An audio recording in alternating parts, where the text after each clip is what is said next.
Boycott boycott boycott, और इसी boycott के बीच फंसा है ब्रह्मास्त्र। शिवा, तुम्हारा हाथ। ईशा, मैं आग से जलता नहीं, कुछ रिश्ता है मेरा आग से, आग मुझे जलाती नहीं। क्या होगा जब लोग ब्रह्मास्त्र को भी लाल सिंह चड्ढा के जैसा फ्लॉप कर दें। Bye bye, tata, good bye, गया। जी हाँ, बिल्कुल सही बोल रहे हैं Pappu ji. Oh sorry, Rahul Gandhi. Sorry sorry sorry sorry sorry. मज़ा आया ना बॉयकॉट वालों। लेकिन रुको भाई, अब मैं जो ब्रह्मास्त्र के विषय में बोलने वाला हूँ उसे सुनने के बाद बॉयकॉट करने वालों के पैरों तले ज़मीन खिसक जाएगी।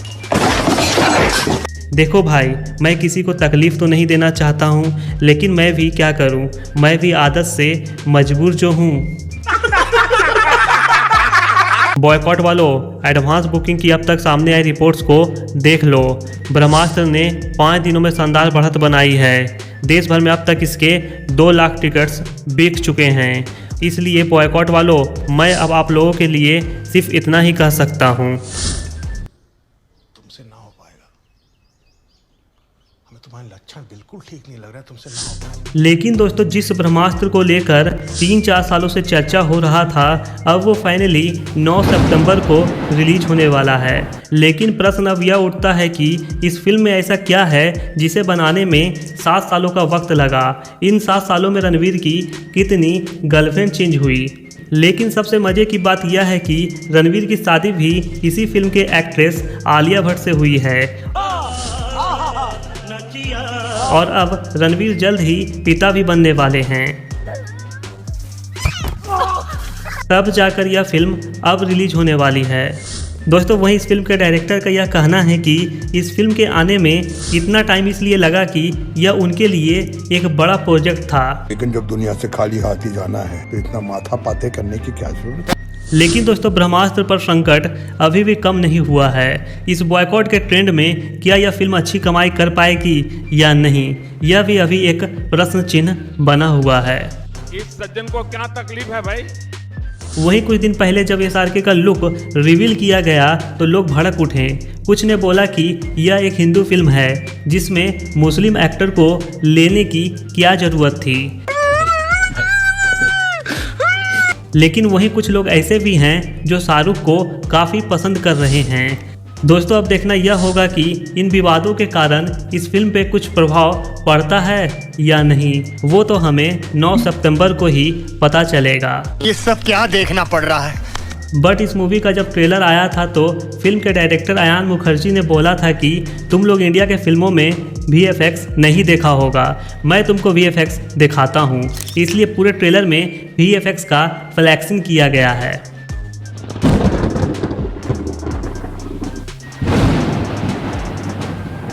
देखो देखो VFX। बट ऑनेस्टली मूवी का ट्रेलर काफ़ी एपिक था। शिवा, तुम्हारा हाथ। ईशा, मैं आग से जलता नहीं, कुछ रिश्ता है मेरा आग से, आग मुझे जलाती नहीं। भाई, तुमने ट्रेलर देखा, मज़ा आया? अब फिल्म की कहानी सुनो, समझ रहे हो, और भी मज़ा आएगा। दोस्तों, इस फिल्म में बताया गया है ब्रह्मास्त्र की ताकतों के बारे में। दोस्तों, हिंदू मैथोलॉजी के अनुसार ब्रह्मास्त्र वो अस्त्र होता है जो एक ही बार में इस दुनिया को नष्ट करने का पावर अपने अंदर रखता है। और आपने इस अस्त्र के बारे में महाभारत में सुना भी होगा। जब अश्वत्थामा इस अस्त्र का प्रयोग अभिमन्यु की पत्नी पे करता है, तब श्री कृष्ण वहाँ आते हैं और उसे ब्रह्मास्त्र को वापस लेने के लिए बोलते हैं। लेकिन अश्वत्थामा को ब्रह्मास्त्र को वापस लेने का मंत्र ही नहीं पता होता है, क्योंकि उसने सिर्फ विद्या ब्रह्मास्त्र चलाने का लिया था, उसे वापस लेने का नहीं। तब श्री कृष्ण अश्वत्थामा पे क्रोधित हो जाते हैं और उसे श्राप देते हैं कि तुम जीवन काल के अंत तक ऐसे ही भटकते रहोगे। और इधर अश्वत्थामा के द्वारा छोड़ा गया अस्त्र सीधा जाकर अभिमन्यु की पत्नी को लगता है, जिससे अभिमन्यु की पत्नी मूर्छित हो जाती है और उनके पुत्र का गर्भ में ही मृत्यु हो जाता है। तब श्री कृष्ण अभिमन्यु की पत्नी के पास जाते हैं और अपने जीवन में की गई सभी पुण्यों से अभिमन्यु के पुत्र को बचा लेते हैं, जो बाद में परीक्षित नाम से प्रचलित होते हैं। और परीक्षित के जाने के ही बाद कलयुग की शुरुआत होती है और इसी कलयुग में अब हमारे हिंदू धर्म का मजाक बनाया जा रहा है। और अब इन चीज़ों में सबसे आगे बॉलीवुड हो चुका है, चाहे वो ब्रह्मास्त्र के एक्टर रणवीर हो या आलिया। ये सब क्या देखना पड़ रहा है? अच्छा है मैं अंधा हूँ। रणवीर अपने आप को गर्व से आई एम बिग बीफ गाय कहते हैं, तो कोई हिंदू धर्म का मजाक बनाता है। बीफ रेड मीट है। I'm a big beef guy. Duck. वाह क्या सीन है।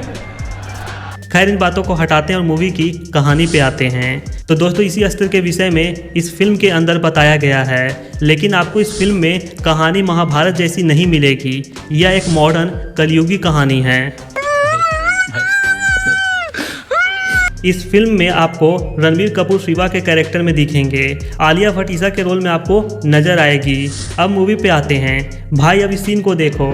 इस सीन को देखने के बाद लग रहा है कि आग शिवा को अपनी ओर अट्रैक्ट करती है, यानी कि आग जहां होता है वो खुद व खुद शिवा के पास चला आता है। जैसे कि एक मैग्नेट मेटल के सामने आने के बाद उसके पास खींचा चला आता है, ठीक वैसा ही इस सीन को देखने के बाद लग रहा है, यानी कि फिर शिवा ही अग्नि है, यानी कि अग्नि अस्त्र है। और शिवा इस चीज़ से बेखबर होता है, लेकिन धीरे धीरे शिवा को इन शक्तियों के बारे में पता चल जाता है और उसे लगने लगता है कि कुछ तो इस दुनिया में चल रहा है। और अपने इन शक्तियों के विषय में पता करने के ही क्रम में शिवा को ईसा मिलती है। मुझे अपने घर जाना है।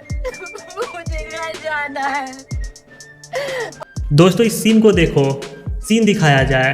दोस्तों इस सीन को देखने के बाद लग रहा है कि शिवा को आग अपने चारों ओर लपेटे हुए है और शिवा को यह बाद में पता चलता है कि वह अपनी शक्तियों से बुरी शक्तियों का अंत कर सकता है। और वहीं दूसरी ओर ब्रह्मास्त्र को पाने के लिए कुछ बुरी शक्तियां भी लगी रहती है और उनमें से एक है जुनून, जिसका सिर्फ एक ही मकसद होता है ब्रह्मास्त्र को हर हाल में पाना। और इधर इस चीज़ से शिवा बेखबर रहता है, क्योंकि शिवा को पता नहीं रहता है कि उसका जन्म ब्रह्मास्त्र को बचाने के लिए हुआ है और बुरी शक्तियों से लड़ने के लिए हुआ है। जब तक शिवा को यह बात नहीं पता चलता है तब तक ब्रह्मास्त्र का रक्षा और सभी अस्त्र मिलकर करते हैं, जैसे कि नंदी अस्त्र, वानर अस्त्र आदि। अमिताभ बच्चन आपको इस फिल्म में गुरु के रोल में दिखेंगे। जैसे ही शिवा को पता चलता है कि उसके पास कुछ अलग सी शक्ति है, वो गुरु जी से मिलने चला जाता है, जहां शिवा को बहुत से सवालों के जवाब मिलते हैं, जहां उसे यह भी पता चलता है कि वो खुद एक अस्त्र है, अग्नि अस्त्र। दोस्तों अभी तक यह नहीं पता है कि इस फिल्म में गुरु का नाम क्या है, लेकिन दोस्तों गुरु भी आपको इस फिल्म में मॉडर्न लुक में देखने को मिलेंगे, महाभारत जैसे और रामायण जैसे नहीं। इस फिल्म में नंदी अस्त्र बने हैं नागा अर्जुन।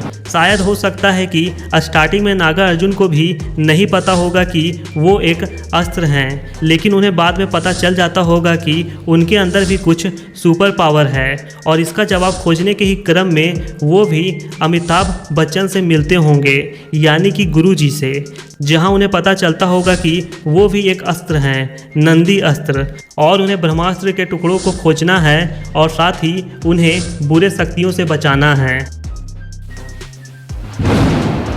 वहीं दोस्तों इस फिल्म में वानर अस्त्र का भी जिक्र किया गया है और इस फिल्म में वानर अस्त्र बने हैं SRK। पहले यह कंफर्म नहीं था कि शाहरुख ही वानर अस्त्र बने हैं, लेकिन दोस्तों इस फिल्म का दूसरा टीजर आने के बाद यह कंफर्म हो गया कि शाहरुख ही वानर अस्त्र हैं। वहीं दोस्तों यह टीजर देखने के बाद लग रहा है कि शाहरुख एक साइंटिस्ट हैं जो अपनी शक्तियों पे खुद रिसर्च करते हैं और उस शक्ति को जागृत भी कर लेते हैं। ऐसा इस टीजर को देखने के बाद लग रहा है, लेकिन यह कंफर्म नहीं है कि शाहरुख असल में साइंटिस्ट हैं भी या नहीं। वो तो फिल्म आने के बाद ही हमें पता चलेगा। वहीं दोस्तों इस ट्रेलर को पूरा देखने के बाद लग रहा है कि ईसा एक साधारण लड़की है जिसके पास कोई भी शक्ति नहीं है। और इधर यह बात जैसे ही बुरी शक्तियों को पता चलता है कि शिवा ही अग्नि अस्त्र है और वो ब्रह्मास्त्र की खोज में निकला हुआ है, तो बुरी शक्तियाँ शिवा पे आक्रमण करने लगती है और शिवा अपने आप को और ईसा को उन बुरी शक्तियों से बचाने के लिए अपनी शक्ति का प्रयोग करता है और ईसा को बचाने लगता है। एक और फोटो दिखाया जाए। इस फोटो को देखने के बाद लग रहा है कि शिवा जब ईसा को टच किए हुए रहती है तब अग्नि ईसा को भी नुकसान नहीं पहुंचाता है। वहीं यह दोनों इस फिल्म में इतने अच्छे दोस्त बन जाते हैं कि वो दोनों पूरे फिल्म में आपको साथ ही नजर आएंगे।